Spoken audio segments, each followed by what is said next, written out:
All right, we are live in beautiful, sunny Florida. And today, fight fans, we're going to be breaking down UFC Fight Night 134 Shogun versus Smith in Hamburg, Germany, man. So, Fight Pass card here. It's a little light, to be honest.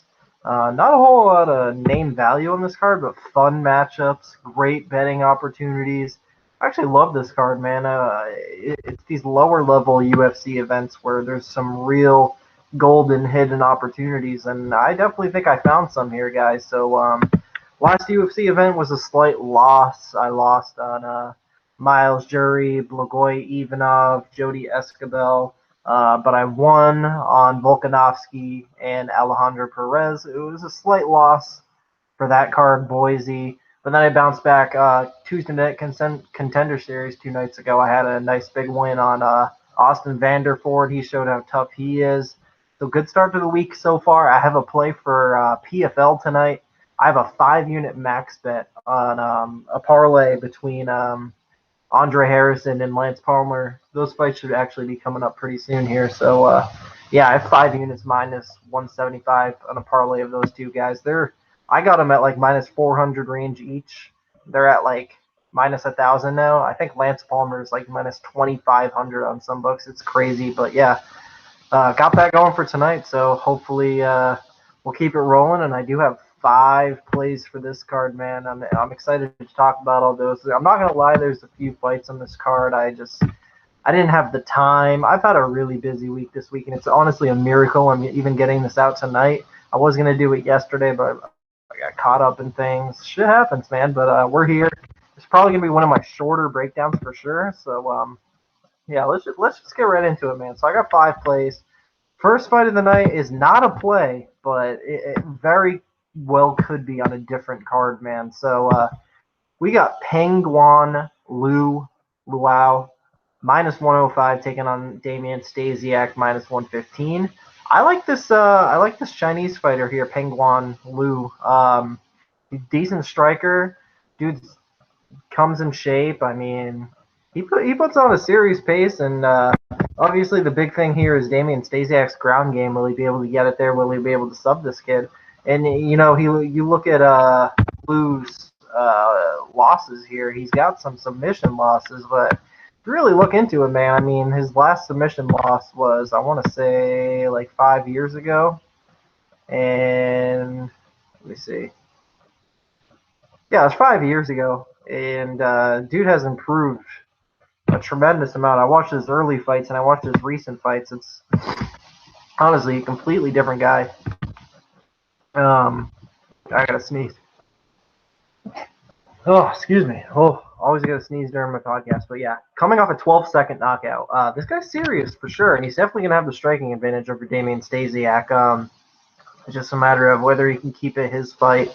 I think he can. So, I actually think Damian Stasiak's ground game might be a little overrated. That's what everyone talks about, but I mean, a lot of people just assume he's a black belt, but no, he's actually a brown belt. And if you really look at the guys he's submitted, Davy Grant, Philippe Pajic, Mike Grundy, he's not exactly submitting the best guys in the world. And he's losing to some questionable fighters like Yautsin Meza. Took a unanimous decision loss to Yautsin Meza. Um, I'm just not impressed with Damian Stasiak. Honestly, I was impressed with him after the Pedro Munoz fight, just because he did a lot better than everyone thought he would. But fact of the matter is, dude's not that great, to be honest. And this Chinese fighter, I think he'll have some for sure on the feet for Damian. So I'm gonna go with Pengguan Liu. I'll say third round TKO. Oh, excuse me. So moving on to the next fight here, man. This is did I have this order right? I did not think this was the second fight of the card. I'm just struggling all kinds of bits over here. All right, so moving on to the big man fight, the light heavyweight fight. We got Darko Stojic minus 265 taking on Jeremy Kimball plus 225. One of the fights I didn't look into a whole lot, but if you want to take that huge shot on Jeremy Kimball plus 225 and what's probably going to be like a barn burner, these guys are just going to swing leather at each other. I mean, I don't blame that at all. But probably Darko Stojic is the better athlete. Yeah, he's probably gonna come here and smoke Jeremy Kimball. Once you see them face off at weigh-ins and see completely two different physiques. I know that doesn't mean everything, but I don't know. Darko Stojic, I wouldn't trust him at minus 265 with my life for sure, but he's probably gonna come in here and knock out Jeremy Kimball. So excuse me for a sec, guys. So yeah, I'm gonna go with Stojic here, and he's probably got a high ceiling for points on DraftKings too, so I'll have him in a couple lineups. Moving on to the next fight here. So here's my first play of the night, man, and also happens to be the biggest play of the night. We got Manny Bermudez minus 240 taking on Davey Grant plus 200. I saw Manny Bermudez's last fight in person in Orlando.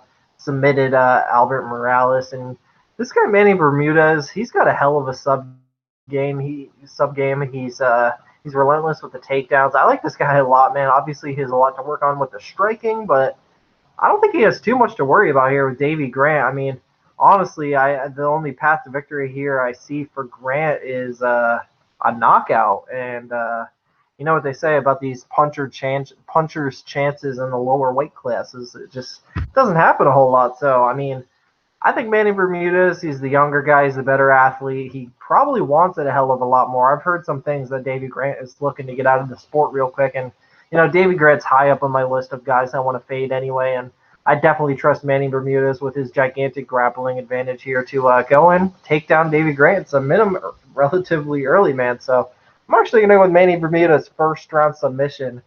And I got 5.5 units on it at minus 230. So he is my biggest play of the night. Manny Bermudez, first round submission. Moving on to the next one, man. This one has me so intrigued. I'm glad I'm passing so I can watch it from a fan perspective. We got Justin Ledet minus 125 taking on Alexander Rakic plus 105. I bet Rakic in his last fight against Barroso. But this is a lot tougher matchup than Francimar Barroso. Barroso is just the kind of guy to make the fight ugly and to barely win a decision. Justin Ledet is actually a really talented boxer, and he's got a good enough sub game to where he can submit those lower level guys like Mark Godbeard. But the thing is, Alexander Rakic is definitely a step up from Mark Godbeard. So I'm not definitely convinced that Justin Ledet will be able to submit Rakic here. I think most of this fight plays out on the feet, but I don't know, man. Ledet has an impressive jab. Obviously, that's what everyone talks about, but it's easy for your jab to look really good when you're fighting Chase Sherman. So it's just a really, really tough call. I actually agree with the line with Justin Ledet, ever so slight favorite. I just feel like he has more tools. He's got more experience in the octagon. He'll probably be the bigger guy in there, cutting down from heavyweight. I think that's probably a right move for him as well. That's one of the big talks of this fight is that 205 weight cut for Ledet, but he was one of the smaller heavyweights. I think it's a good move for him. I'm gonna unconfidently pick Justin Ledet here. I'll say he'll scrape out a 29-28 decision. So I got Ledet here. Moving on to the next fight, man. I didn't look into this one, to be honest with you, but I like Nad Narimani a lot. I've been watching Nad Narimani in Cage Warriors for years now. He's minus 255. He's taking on a guy named Khalid Taha, plus 215. I believe Khalid is German. So, yeah, they're bringing in one of their German prospects, if you even want to call him a prospect. He's 12-1, but I mean, against what kind of competition? If I'm not mistaken, I think this fight just might be completely short notice. Just a weird fight put together on this card. But Nad Narimani is a serious fighter, man. And like I said, I didn't really look into this fight, so I'm not going to give too much here. But I'm going to say Nad Narimani is definitely favored for a reason here in that minus 250 range. So I'll go with him, and I see he gets this done by a 30-27 decision. Moving on to the next fight, man, we got Emil Meek minus 165 taking on Bartosz Fabinski plus 145. So we get the Polish juice head taking on the Norwegian juice head. Just look at these two guys, man. I mean, no way these are two natural bodies for sure. Both these guys are fucking jacked, man. And it's kind of a striker wrestler here thing, man. Fabinski's ruthless with the takedowns. He gets them most of the time, and I don't know. Is he going to be able to take down old jacked Emil Meek? What happens when Bartosz Fabinski takes on another guy as juiced out as he is? So I don't know, man. I think there's a good chance he gets him, but I could see Emil Meek catching him on the way in. So who knows? It's kind of a coin flip fight for me. So I say there's probably value on Fabinski, if anything. But it's a tough pick. I have more Fabinski than I do Meek on DraftKings, so I'll just go with Fabinski for that reason. I'll say squeaks out a 29-28 decision. Moving on to the next fight, man. This one's intriguing. We got Nick Hein, minus 160, taking on Damir Hadzovic, plus 140. Damir's a serious striker. Nick Hein is a lot different. He's not explosive like Damir. He's just kind of a pick and poke, win a comfortable 37 decision against most lower level European guys he fights, and I don't know. I feel like Damir is definitely tougher than most of the competition Hein has fought in the UFC, other than like Vic and obviously Davi Ramos. But we don't got a Davi Ramos ground game here, man. All we got is striking. Damir really, I mean, non-existent takedown defense. But then again, Nick Hein, he does have that judo background, but has he ever really been known to take guys down and hold them down or even submit them? Not really. He's known for going out and out striking guys in boring fights. So I definitely think this is Nick Hines' fight to lose. I think he can win it in multiple ways. I think he can outstrike Damir. I do think he's a very intelligent striker and can figure him out and outstrike him for 3 rounds. I do think he could probably take him down and hold him down. Damir's takedown defense is lacking. It's a tough one for sure, but I'll go with Hein. I'll say he gets this done by a 29-28 unanimous decision.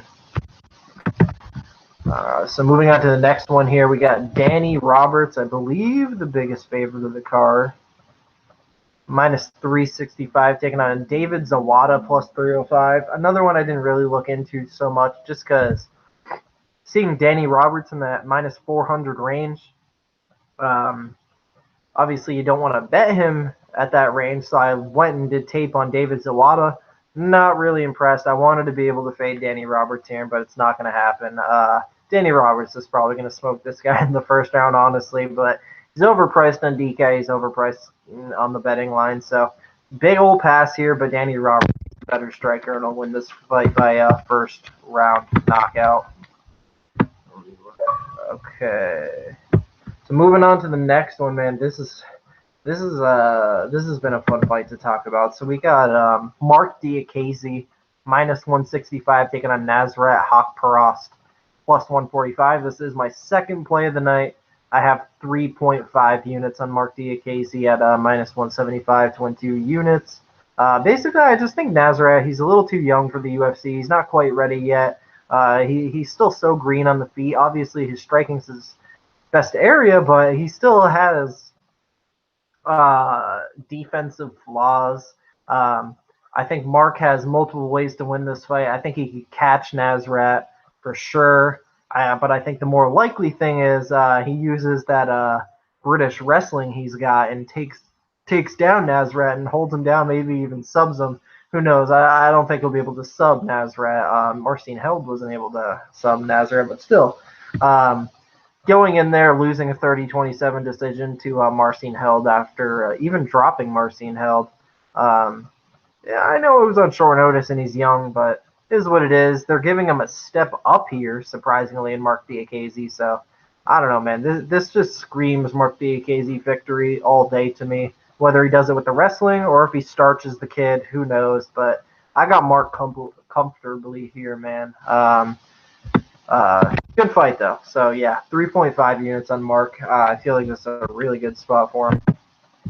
So, moving on to the next fight, man, we got the heavyweights. We got Stefan Struve, plus 200, taking on Marcin Tybura, minus 240. My third play of the night, I caught Tybura at minus 184. That's a pretty good lead from where he is now at minus 240. I got 3 units on him. Basically, man, I'm just down with the fade Stefan Struve train right now because really looking at it, the guy hasn't improved since he came into the UFC 10 years ago. He got a fluke KO over Stipe Miocic, which overrates him with a lot of people that really go back and look at his fights. I mean, big deal. He's knocking out Shinny Bigfoot. He's submitting Daniel Omielanchik, who really has no sub game. He's winning devastatingly boring decisions over old man Antonio Nogueira. I mean, I'm just not impressed with Stefan Struve in the slightest. And now he's taking on another guy, serious striker in his prime. I'm not saying my Marcin Tybura is no Volkov by any means, but I think Tybura is definitely solid enough to get the victory here over Struve, man. Struve's just a gigantic disappointment.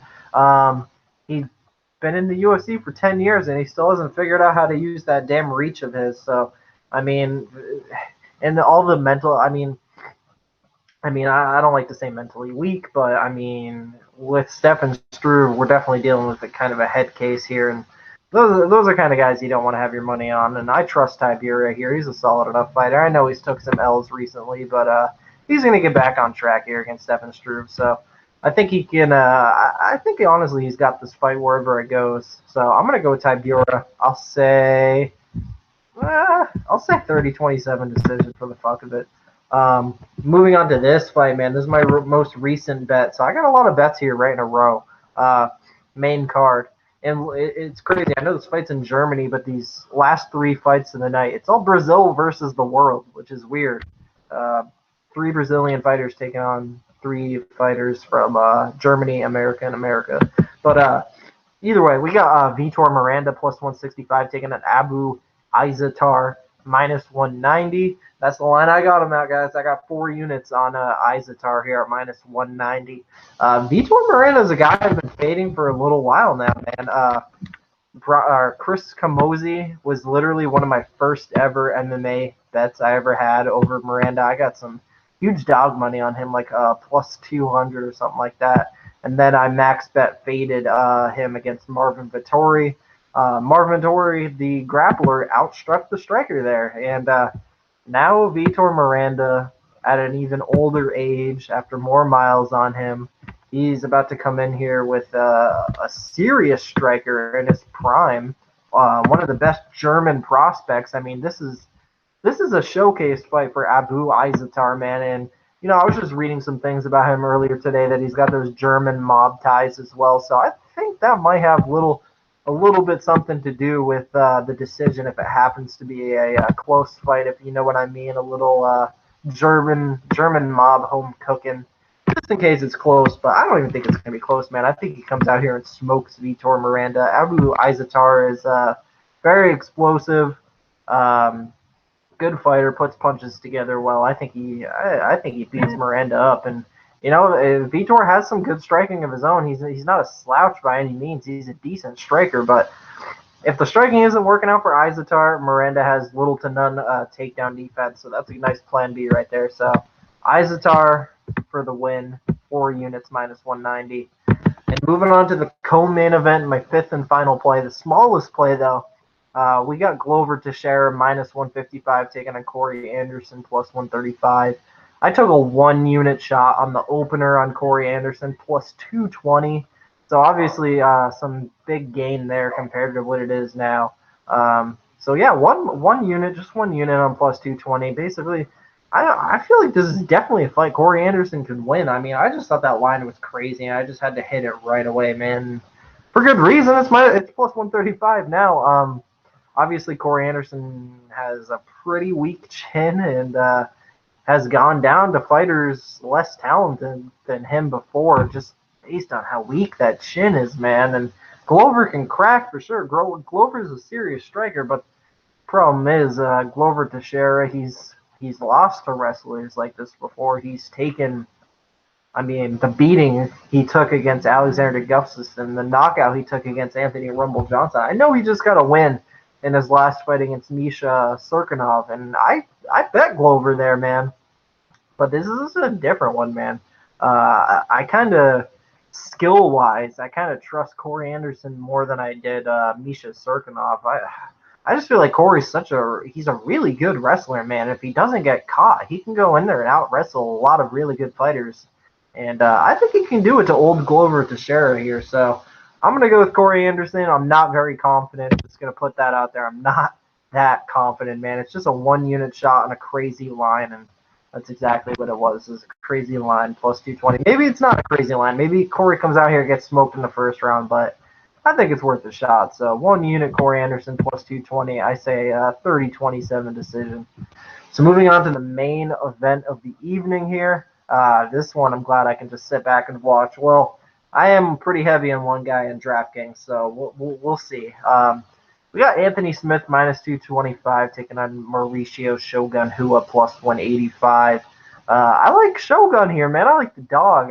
Anthony Smith, he's come out here and got some wins recently, but I mean, let's be honest. Anthony Smith loses a lot of fights. He's just been given a nice little run of very, very beatable fighters. So he came back to the UFC.